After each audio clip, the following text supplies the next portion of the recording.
Welcome back to the channel. Thank you guys for hanging with me on this Monday. And if you went out of your way to subscribe or leave me a comment, I really do appreciate you for that.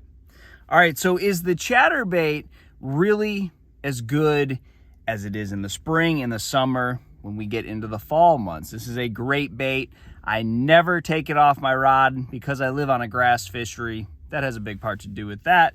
But where does this bait really shine at in the fall? Because the fall for me, if I can throw a topwater, if I can flip a jig, if I can crank, there's a lot of other techniques that I would prefer over a chatterbait, but there are places where you just cannot duplicate what a chatterbait does. So the first thing for me, the bass in the fall time get extremely shallow, maybe even shallower than they do sometimes in the spring. If there is bait fish up in 8 inches of water, bass will be following them up there. I've never seen big groups of fish so shallow when it comes to what's catchable on the entire lake like you see in the fall. I mean, every bass, it seems like sometimes, are in a foot of water in the fall time. So for that reason, if you're fishing dirtier water and you are fishing low-hanging branches, docks, some type of shade line, there really isn't another bait that you can skip but also pull fish out of that dirty water. You know, a square bill crankbait, a spinnerbait. Those are some of the best dirty water, off-color water baits, but you're not going to skip that underneath a tree. So for that reason, a chatterbait is your only choice when you need something that's going to have some noise, vibration. You know, you can skip a swim jig, but you're still not getting all the attributes that you get on a chatterbait.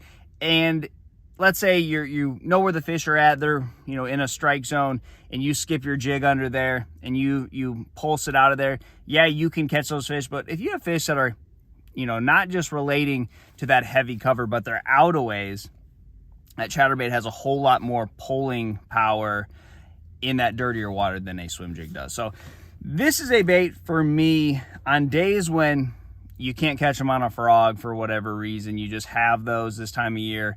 A chatterbait really dominates shallow water.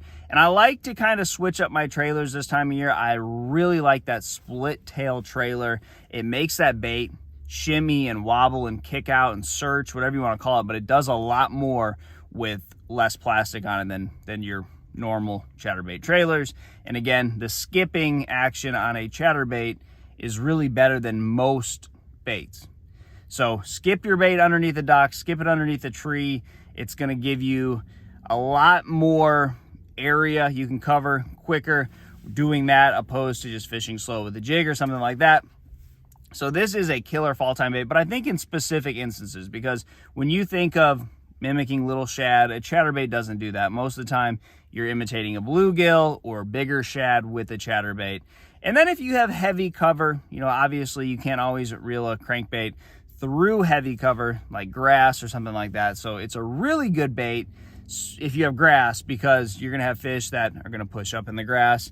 You know, they're gonna stay on the edge, then they're gonna move back in the grass. Then as the grass breaks away and dies, those fish are gonna pull back out. And I just really feel like a chatterbait, winding it through that dead, decaying grass, is really your only options. You know, you could try to crank it, but it just kind of bogs down on those hooks. A swim jig, great option as well, but you never know, you know, with water clarity off water, you may need a little bit of noise and a little bit of, you know, that vibration that the chatterbait puts out. So great fall time bait, just in specific instances. Try that. Good luck to you guys, and I'll see you on the water.